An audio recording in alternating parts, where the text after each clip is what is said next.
I want to find the area of each one of these objects in terms of S. Right?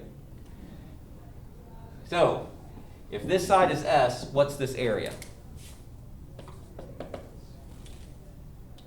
S squared. Boy, that was tough, wasn't it? Okay. Well, actually, I probably should have put this one over here. All right. What's this area? S squared over 2. Half of this one, isn't it? Okay. So this is S squared over 2. Are we okay?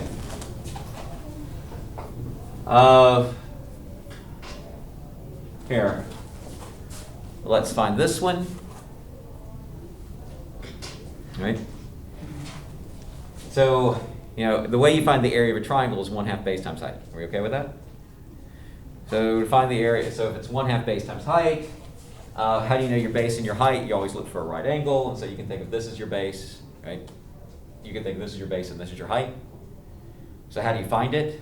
Well, in a 45, 45, 90 triangle, if this is S, this is going to be S over the square root of 2. Because that's what happens with 45, 45, 90 triangles. So this is S over the square root of 2. So if I want to find this area, I think this area is equal to 1/2 the base, which is S over square root of 2, times the height, which is S over square root of 2. Does everybody get S squared over 4? Do you see how I get S squared over 4 out of that? Square root of 2 times square root of 2 gives me the 2, times another 2 gives me the 4, and I get S squared over 4. So this area is equal to S squared over 4. What's this area?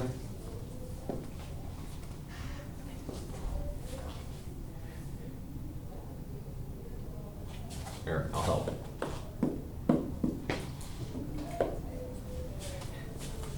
Can you see that this is 2 of those? The top half and the bottom half? So if this is S squared over 4, what's this area?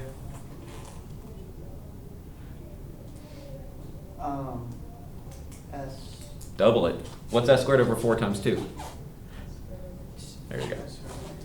So this area is equal to S squared over 2. Are we okay? This thing, for an equilateral triangle, if this is S, let's refresh your memory on 30, 60, 90 triangles. As far as 30, 60, 90 triangles go, the significance of a 30, 60, 90 triangle is, and the way I've always taught this, this is a happy face, this is 2 happy face, and this is going to be happy face square root of 3. Officially they call this x, 2x, and x square root of 3. There's a story when I was teaching geometry, everybody got mad, no one got it until I put happy faces in, and everybody understood it once I put happy faces in, so I'm putting happy faces in, all right? So, and that's, and the significance of that is, do you see that an equilateral triangle is 2 30, 60, 90 triangles? And so you can think of this, like if this is a happy face, then 2 of those things equal the whole side. So let's see, if I call this 1, this whole thing's 2, so this whole thing's 2. And then if you use Pythagorean theorem, you find out this is square root of 3. And so that's where this relationship comes in. 1, 2 is the square root of 3, right? But that's not what I'm interested in. My interest is, what's the area of this thing? And so the area of this thing is, well, first, everybody see that the base is S, because we're going to do 1/2 base times height. So this area is going to equal 1/2. The base is S, that's easy.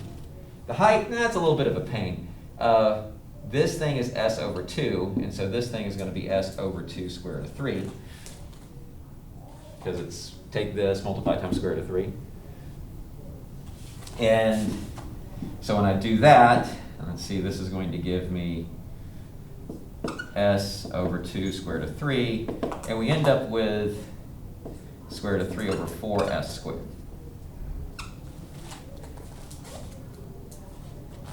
Two times 2 gives you the 4, S times S gives you S squared. The square root of 3 is on top, so it ends up being here. Don't worry, I'm going to summarize all this. Right? Next, how do you find the area of a circle? Not everybody at once. Pi r squared. Are we okay that the radius of this is s over 2? Yes. Okay? So if the radius of this is s over 2, then my area is going to be pi times s over 2 squared. Okay? So this area is equal to, when I square this, I get s squared over 4, so I end up with pi over 4 s squared.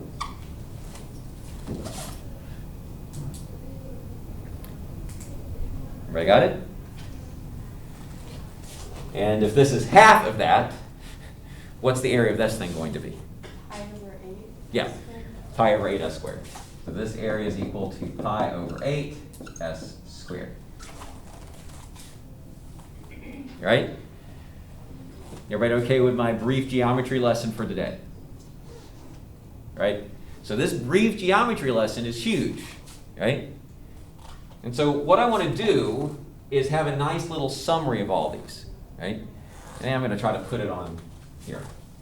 So here is, Are number 4 and number 2 different?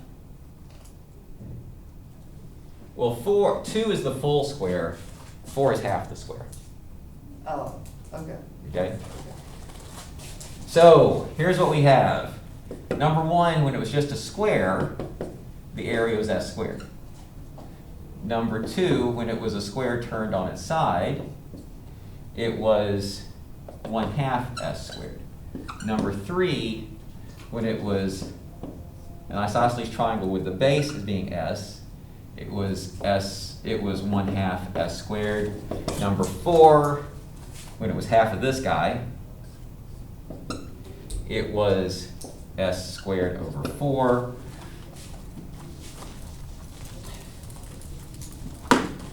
Number 5, when it was the isosceles triangle, it was square root of 3 over 4s squared. Number 6, when it was a circle, it ended up being pi over 4s squared. And when number 7, when it was half of a circle, it was pi over 8s squared.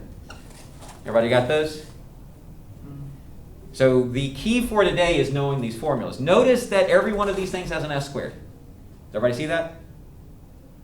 Every last one of these has an s squared, right? The only difference in all of these is whatever number's in front. Everybody got that? All right. So, here I need to pause, right? Like, we drew a picture, and we did all that stuff so we could get our rectangle, and every time I tried to draw that red rectangle, and we did stuff to that rectangle, right?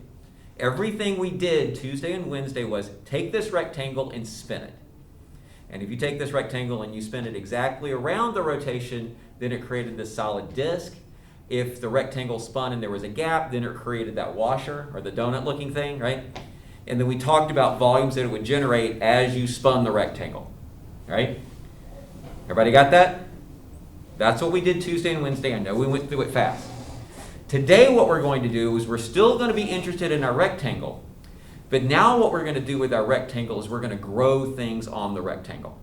So now instead of that rectangle spinning, this rectangle is going to grow stuff.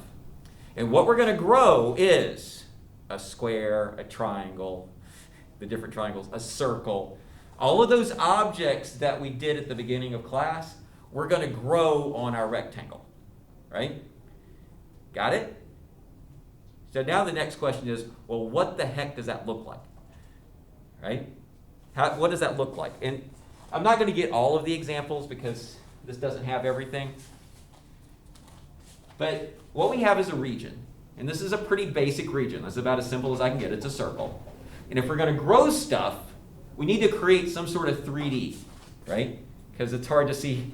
Because if something starts growing straight out at you, you really can't see what's going on. And so what I really like about this, everybody see we're trying to make it 3D? And Can everybody, all right? What I want you to imagine, all right, is imagine each one of those lines is my rectangle, all right? And what I want to do is I'm going to grow different things, and as I grow different things, it's going to create a different shape. The first thing I'm going to grow is a square, right?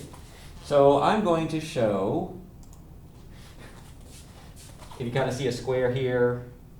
That's right, you got a square here and a square here. So 4 of these rectangles grew a square. And as it grows squares, do you see that that's creating some sort of 3D object? I'm not asking you to know what the 3D object looks like. But can you see that it will create a 3D object if each one of these rectangles grows a square? Right? And so here's an example of 4. It works better here. This is that one rectangle. So here's our rectangle. But you see, depending on where that rectangle is, how it grows the square? Yeah, can you see that the square is getting smaller? Yeah. All right. Here. So now let's create that solid. Oh. Ew. Don't worry, I'm not asking you to do this. I'm asking you to see that it creates a solid.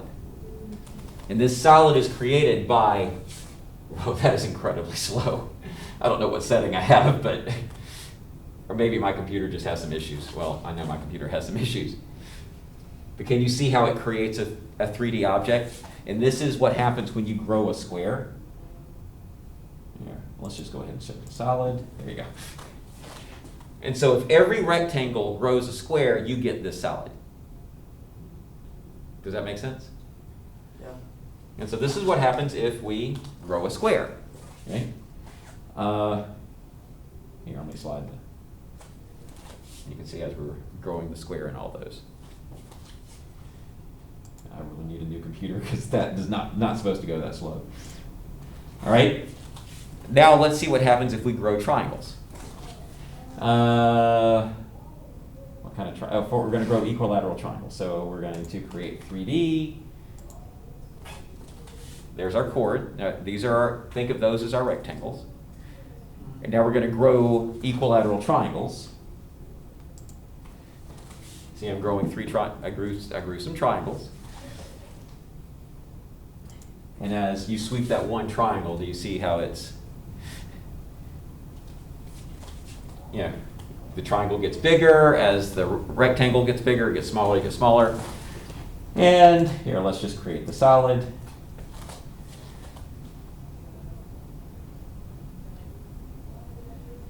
Wow. My poor computer. The little gerbils in it are working real hard. This should go a lot faster. Yeah, I've got some serious issues with processing power. It's kind of cool. Yeah. Oh, wait, whoops. Here, I probably should have just done this. Here, let's create the solid. All right.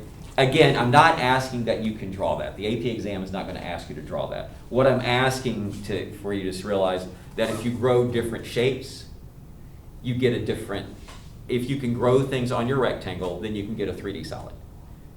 Are we okay with that? And I'm trying to sort of show you this is kind of what it looks like. There's no chance of me drawing that, which is why I'm using this.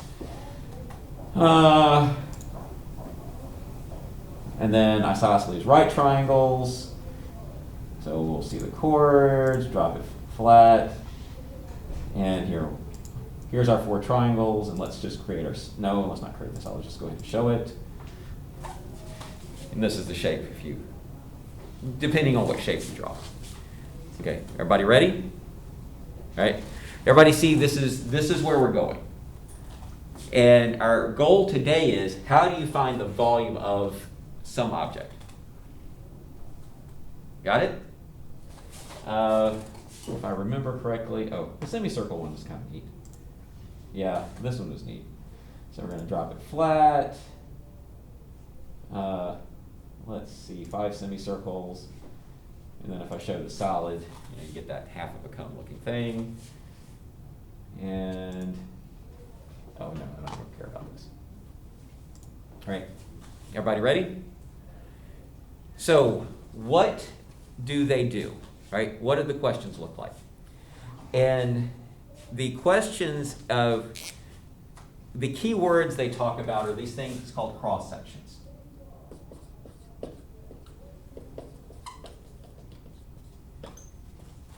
And whenever they say cross sections, they tend to say the cross sections are squares, circles, semicircles, right? They always give some sort of instructions of, what it is, right? And the cross sections that they give are the 7 problems the 7 geometry figures that we did at the beginning of class. All right? And here's what they always do. They give you a region, right? So what I'm going to do is we're going to give the region, and my favorite region is going to be bounded by y equals x squared and y equals 3x. I love this region. And I should not use red, because I always use red for my rectangle. So here's my region. We know it does this. We know it does this. This is the point 39. And I've never seen that where they do cross sections. They always talk about cross sections perpendicular to the x-axis. Right? And there's a whole bunch of words, and I'm going to show you what all those words are, but I don't want to write them out. But they're going to say, find the volumes whose cross sections are perpendicular to the x-axis, right? And it says, whose bases are, we're going to go through. All right? So find the volume of the solid, right? This is what it starts off. Find the volume of the solids whose cross sections perpendicular to the x-axis, whose bases are, question 1, the bases are squares. Right? Now if you remember, when we were dealing with squares, remember how we had the area was equal to s squared? Right? So if I say whose bases are squares, first thing you want to do, here's your region, draw your rectangle. Now the good news is if it's always perpendicular to the x-axis, I'm not saying they always are, I'm just saying that's all I've seen. We get to draw, here's our representative rectangle. And what I want you to think of that representative rectangle, think of that as your S. All right? And what I want to do is I want to grow a square on that. And help me, I'm very sorry about my artistic ability, but if I grow a square on it, that's my feeble attempt to say there's a square coming out. Can you kind of see that square is trying to come out here? All right? And so how I find the volume of this, I'm not asking what the 3D object looks like, I don't care. All I care about is we have our representative rectangle, right? And we're going to grow a square off that. So the base is a square. So if the base is a square, first of all, what is my S? What's the length of S? What's the length of my rectangle?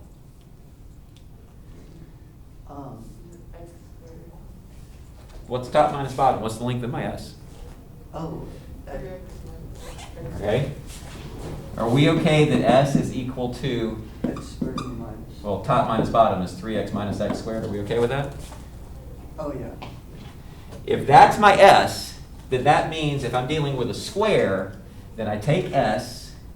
So our formula for square was A is equal to S squared. So if S is 3x minus x squared, then that means 1 square is 3x minus x squared squared.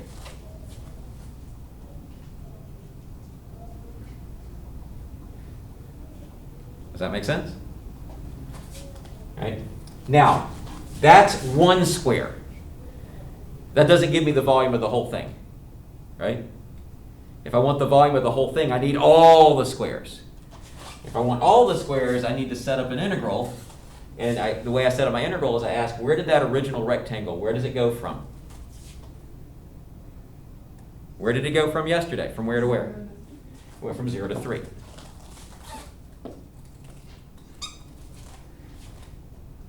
So if I were to compute this integral, right, that would give me the volume of whatever weird object this is. Okay. Does that make sense? All right? And so this is the case where the cross sections are squares and we get this thing. Right? Next I want, what if it's still the same shape? Yeah, so you'll have that written down. I hate not having enough board space. What if I wanted to grow equilateral triangles?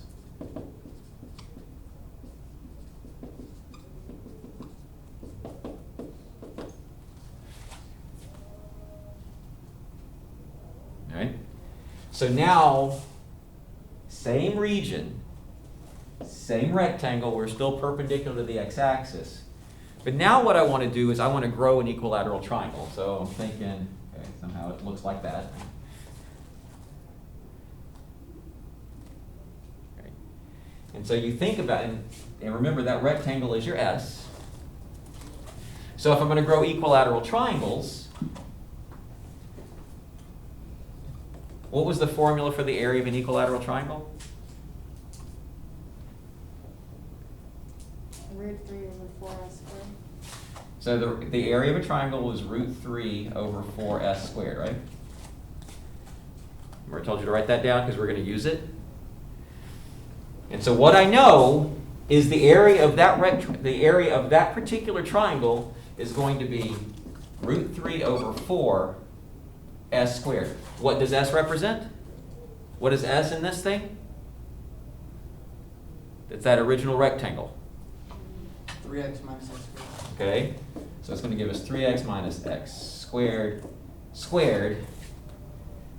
But that only gives me one of the triangles. I want them all, so what do I do? Where am I stacking that original rectangle from? Oh, from 0 to 3. I'm doing it from 0 to 3. What's the only difference from when we were growing squares to when we were growing equilateral triangles? Root 3 over 4. That constant. Do you see that?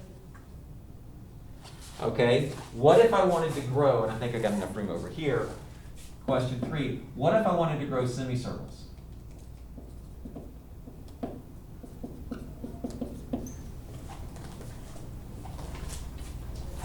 The only thing that would change is the constant would be pi over 8.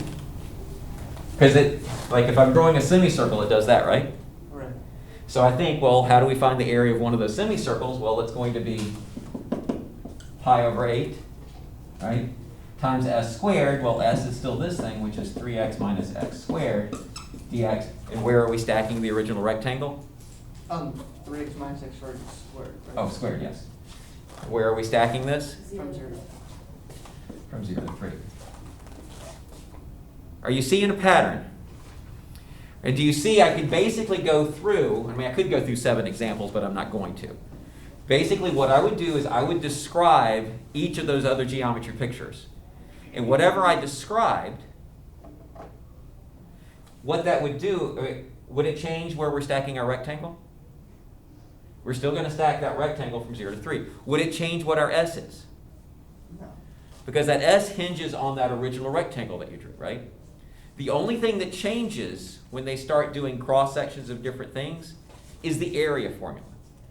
And in fact, the only thing that changes in that area formula is whatever constant's in front of it. Does that make sense? And so the official title of this is Volumes by Known Cross Sections. All right?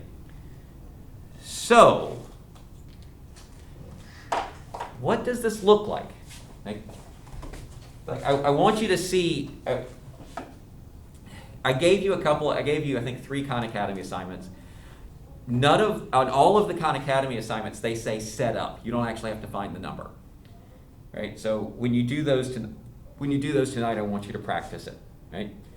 But I want you to see, probably not a question that you'll see this year, because remember I said I predicted they would always have it, and this is, I think in 2015 they stopped doing it.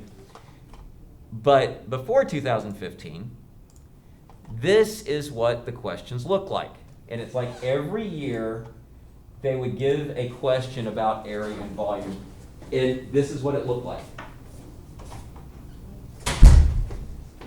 Let me erase some stuff.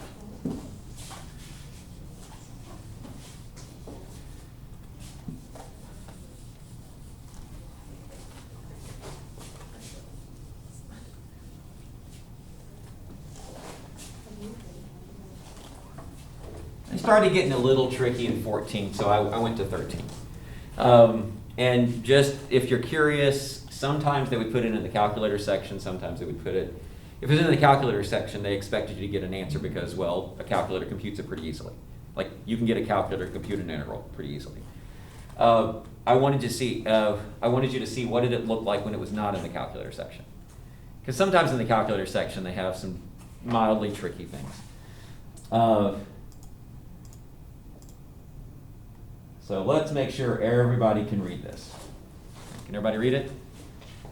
All right. So it says, let f of x equal this thing, and let g of x equal the cosine 1. So this is f and this is g, and let R be the region bounded by the graphs shown in the figure. All right. So as an experiment, let's see what we know. All right. Questions, parts A and B, you should know how to do. Set up A. Write it down. Write your answer for A.